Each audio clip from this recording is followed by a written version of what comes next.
Dans un monde où le contenu est roi, est-ce qu'on peut trop publier ? C'est la question qui me taraude depuis plusieurs mois et j'aimerais qu'on en parle un petit peu plus aujourd'hui sur Brève de tapis dans cette brève.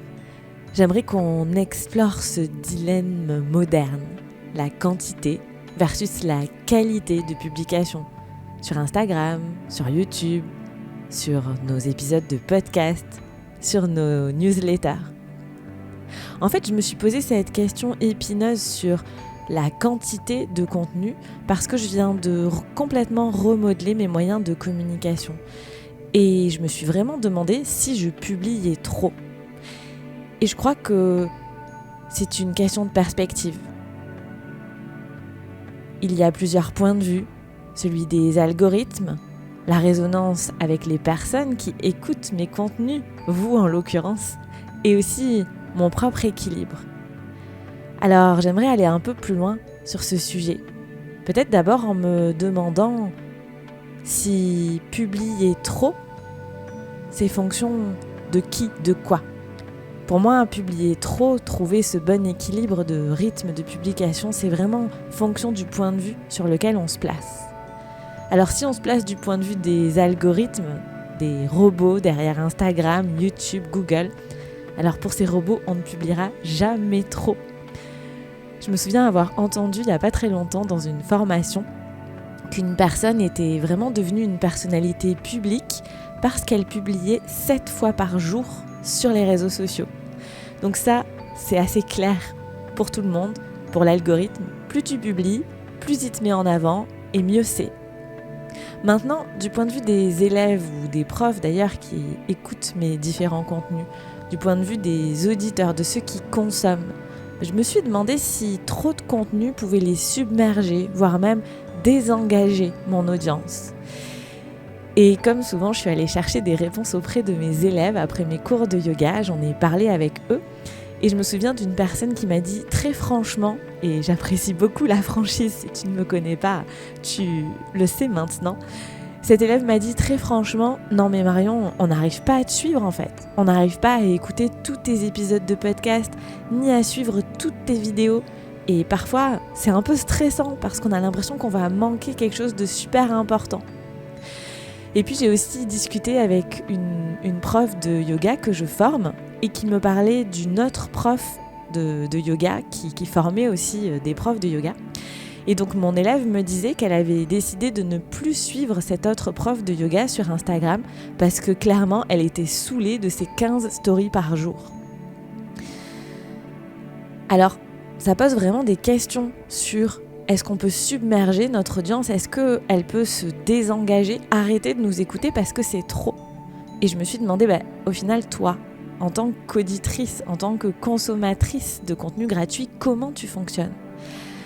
Et pour moi, je crois que la rareté, ça peut créer de la valeur. Je repense à une newsletter que je lis et c'est une personne qui n'envoie des newsletters que tous les 15 jours. Et je sais que cette newsletter, je l'attends parce qu'elle m'intéresse et je sais qu'elle n'arrive que tous les 15 jours. Et donc quand je vois dans ma boîte mail que cette personne m'a écrit, je suis vraiment heureuse de lire cette newsletter. Donc la rareté crée parfois de la valeur. Donc on a vu le point de vue des algorithmes, le point de vue des auditeurs, et puis je crois qu'il faut quand même se poser la question de trop publier ou pas par rapport à soi-même, par rapport au point de vue du créateur de contenu, moi en l'occurrence. Alors après quelques moments de réflexion, je peux me dire que publier, donc des podcasts, des newsletters, des épisodes sur YouTube, des vidéos sur YouTube, publier ça demande vraiment de l'engagement, c'est du temps, c'est du travail, surtout quand on est un peu perfectionniste, faut l'avouer. Et surtout quand on a envie de faire des jolies vidéos, de trouver des idées originales, de bien travailler le contenu et la qualité de ce qu'on propose. Et parfois, on n'a pas le temps, parfois on n'a pas l'énergie, et parfois on se dit qu'il faut publier, et du coup, on produit un contenu d'un peu moins bonne qualité parce qu'il faut publier. Alors au final, je me demande comment on peut trouver l'équilibre dans cette fréquence de publication et éviter la surdose pour soi, pour nos auditeurs. Bon, les algorithmes ne seront jamais en surdose, ça on l'a bien compris. Et je me suis dit que la première façon peut-être de trouver l'équilibre dans cette publication de contenu, c'est de suivre ses envies. Je crois vraiment que la création de contenu, la création d'épisodes de podcasts, de vidéos YouTube, de newsletters, ça doit avant tout rester un plaisir. Je me rends bien compte que à chaque fois que je publie une vidéo sur Instagram ou sur YouTube dans laquelle je me suis vraiment amusée, que je me suis vraiment régalée à faire, cette vidéo, elle fait plein de vues, il y a plein d'engagements, ça veut dire plein de likes, plein de gens qui mettent des commentaires. Alors que quand je publie quelque chose en mode « il faut que je publie », eh bien ça marche beaucoup moins bien. Et je crois que c'est simplement parce que ça se sent en tant que personne qui regarde la vidéo, on sent si le créateur de contenu a suivi ses envies ou pas. Et je me suis rendu compte au milieu de mes réflexions par rapport à tout ça que j'avais envie de publier moins mais mieux. D'ailleurs, c'est vraiment devenu mon nouveau mantra.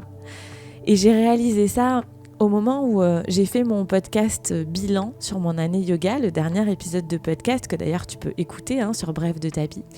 J'ai modifié mon format et j'ai fait ça sous l'impulsion de l'épisode que j'avais créé avec Pauline sur la nutrition. Et j'ai eu envie d'aller un peu plus loin, de proposer un épisode qui ressemblait un petit peu plus avec ce que j'avais fait avec Pauline, parce que j'avais envie de proposer un contenu un peu plus immersif. Et je me suis vraiment régalée à faire ça. J'ai aussi complètement retravaillé ma newsletter pour les profs de yoga, parce que je voulais proposer du contenu plus approfondi. Je voulais amener du jeu dans cette newsletter avec des quiz, continuer à proposer du contenu éducatif, inspirationnel, et aussi des invitations à réfléchir sur le métier de prof de yoga. Et donc je suis vraiment allée créer ce nouveau format de newsletter pour les profs de yoga et je peux dire que je suis hyper fière de la qualité de ce que j'ai produit. Mais alors forcément, proposer un épisode de podcast plus immersif ou bien proposer une newsletter pour les profs de yoga plus fournie, plus travaillée que d'habitude, ça prend plus de temps. Et c'est là que je me suis dit que, comme tout le monde, je n'avais qu'un cerveau et que 24 heures dans la journée. Et que donc la seule façon de produire mieux, c'était de produire moins. Alors, le souci là-dedans, c'est qu'il faut que j'arrive à vaincre ma peur de l'algorithme ne m'aimera plus si je ne publie plus toutes les semaines alors que je le fais depuis 5 ans. Et ça, je pense que quand on est créateur de contenu, c'est un espèce de gros flip avec lequel il faut vivre. Et je me dis que, avant tout, il faut essayer. Donc, qui vivra, verra. L'autre piste que j'ai envie de pousser pour essayer de trouver mon équilibre dans le volume de contenu que je propose et potentiellement éviter la surdose, c'est écouter les besoins de l'audience, écouter les besoins des personnes qui m'écoutent comme vous. C'est pour ça qu'en ce moment, je vous demande plein de feedback, je vous pose plein de questions sur Instagram, je fais des sondages sur YouTube. J'ai même carrément changé de logiciel d'envoi pour ma newsletter, pour les profs de yoga, pour que vous puissiez facilement mettre des commentaires sur cette newsletter. D'ailleurs, faites-le si vous ne l'avez pas encore fait. Et pourquoi je fais ça ? Pourquoi je propose plein de sondages ? Pourquoi je vais chercher des commentaires sur ma newsletter ? Parce qu'en fait, j'ai vraiment été choquée par le retour de mes élèves et de mes profs quand je leur ai posé des questions sur le volume de publications que je proposais, sur le nombre d'épisodes de podcasts, de vidéos YouTube, ce dont j'ai parlé au début de l'épisode. Et donc, j'ai vraiment envie d'avoir votre avis sur tout ça pour co-construire avec vous, parce que si je crée tous ces contenus gratuits, c'est pas pour moi, c'est avant tout pour vous, tout ce que je publie sur les réseaux sociaux, sur les newsletters. Alors je me dis que ce serait bien que ça corresponde à vos attentes.